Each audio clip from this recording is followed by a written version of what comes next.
Aprendendo a estudar. Observação.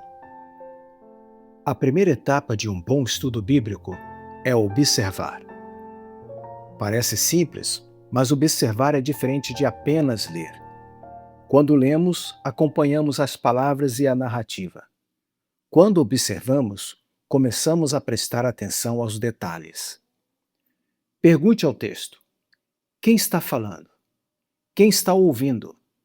O que está acontecendo? Onde e quando acontece? Quais palavras ou ideias se repetem? Existe alguma comparação, pergunta, ordem, promessa ou advertência? Há alguma mudança importante na narrativa? Não precisamos responder todas essas perguntas em cada leitura. Elas são apenas ferramentas para nos ajudar a olhar com mais atenção. Imagine que você está diante de uma paisagem. Uma primeira olhada permite perceber o conjunto, mas quando observa cuidadosamente, começa a notar detalhes que antes não havia percebido. Com a Bíblia acontece algo semelhante. Uma boa prática é anotar aquilo que você percebe, mesmo que ainda não saiba explicar seu significado. E existe uma regra importante: primeiro observe, depois interprete. Não tenha pressa de explicar aquilo que ainda não examinou o suficiente. Interpretação. Depois de observar o texto, chegamos à segunda etapa: interpretar. Interpretar significa procurar compreender o que o autor quis comunicar por meio daquele texto.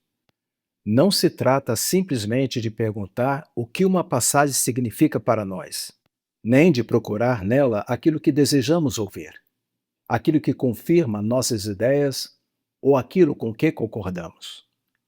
Ler a Bíblia não é apenas buscar informação, é permitir que a palavra também questione aquilo que pensamos, valorizamos e fazemos. A Bíblia não precisa se ajustar às nossas expectativas para ser verdadeira. Por isso, antes de perguntar o que este texto diz para mim, precisamos procurar descobrir o que este texto quis dizer e o que ele significa para aqueles que o receberam originalmente. Assim, não devemos perguntar primeiro se a Bíblia concorda conosco, mas se estamos dispostos a ouvir aquilo que ela realmente diz. Também devemos ter cuidado com uma tendência muito comum: encontrar rapidamente uma interpretação que confirme aquilo que já pensamos. Quando fazemos isso, corremos o risco de não interpretar o texto, mas apenas procurar nele uma confirmação das nossas próprias ideias. Aqui, tudo aquilo que aprendemos na parte 2 volta a ser importante: contexto, gênero literário, personagens, circunstâncias, palavras e relação com outras partes do livro. Pergunte: o que o autor está dizendo? Por que está dizendo isso? Qual é a ideia principal? Como essa passagem se relaciona com aquilo que vem antes e depois? Uma leitura responsável exige humildade. Às vezes, nossa primeira impressão estará correta. Em outras ocasiões, descobriremos que o texto é diferente daquilo que imaginávamos. Por isso, podemos lembrar: não devemos fazer o texto dizer aquilo que queremos. Devemos procurar ouvir aquilo que ele realmente diz. É nesse momento que as ferramentas de consulta que apresentamos anteriormente podem ser muito úteis. Elas não substituem nossa leitura, mas podem ajudar a esclarecer o contexto histórico, o significado de palavras, costumes da época e diferentes interpretações possíveis. Reflexão. Depois de observar e interpretar, podemos perguntar: o que esse texto me faz pensar? A reflexão é o momento em que permitimos que aquilo que compreendemos dialogue com nossa própria vida. O que esse texto revela sobre Deus? O que revela sobre o ser humano? Há alguma atitude que preciso reconsiderar? Existe algum comportamento que o texto elogia ou condena? Alguma verdade me encoraja? Alguma advertência me confronta? Há alguma promessa que preciso compreender melhor? Aqui devemos tomar cuidado para não transformar imediatamente toda a passagem em uma mensagem sobre nós mesmos. Primeiro precisamos compreender o texto. Só então podemos perguntar como sua verdade se relaciona conosco. Uma boa reflexão não procura apenas uma frase bonita para compartilhar. Ela procura descobrir como a verdade bíblica confronta, consola, orienta ou transforma nossa maneira de pensar. Às vezes, a reflexão será confortadora. Em outras ocasiões, poderá ser desconfortável. Isso também faz parte da experiência de ler a Bíblia.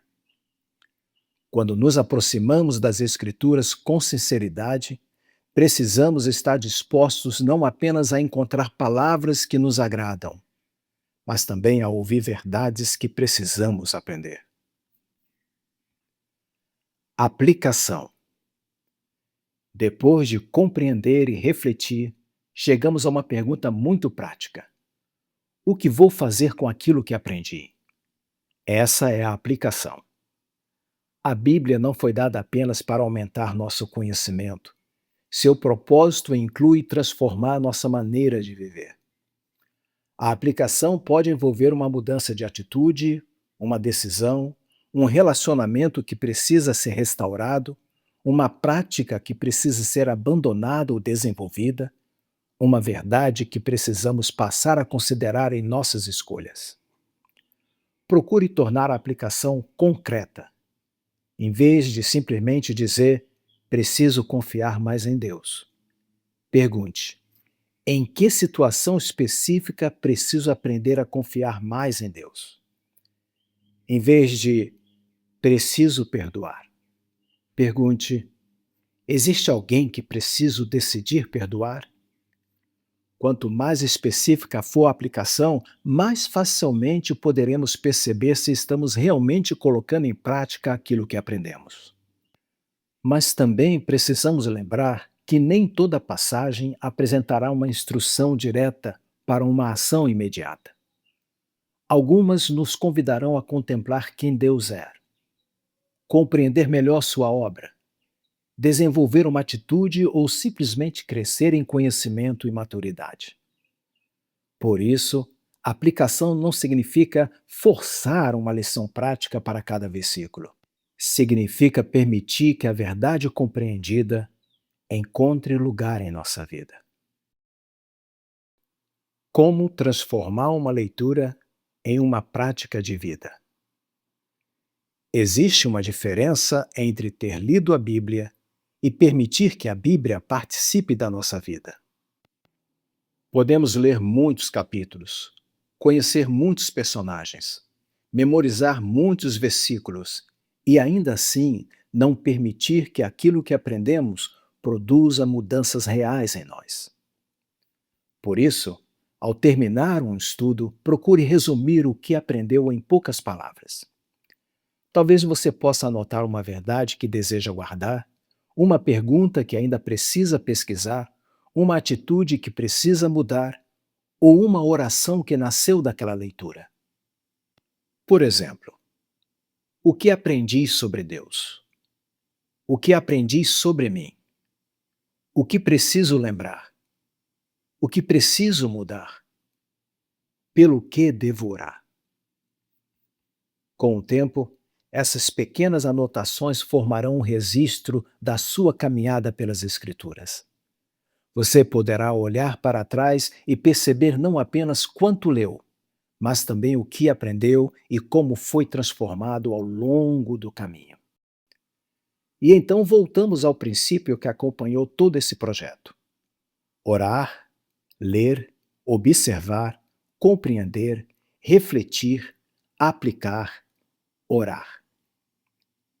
Esse ciclo pode ser repetido diante de um capítulo, de uma pequena passagem ou de um livro inteiro. O objetivo não é tornar o estudo da Bíblia complicado. Pelo contrário, é desenvolver pouco a pouco uma maneira consciente, cuidadosa e reverente de ler as Escrituras. Porque no final, nossa pergunta não deve ser apenas quanto da Bíblia eu li, mas também quanto daquilo que li passou a fazer parte da minha vida.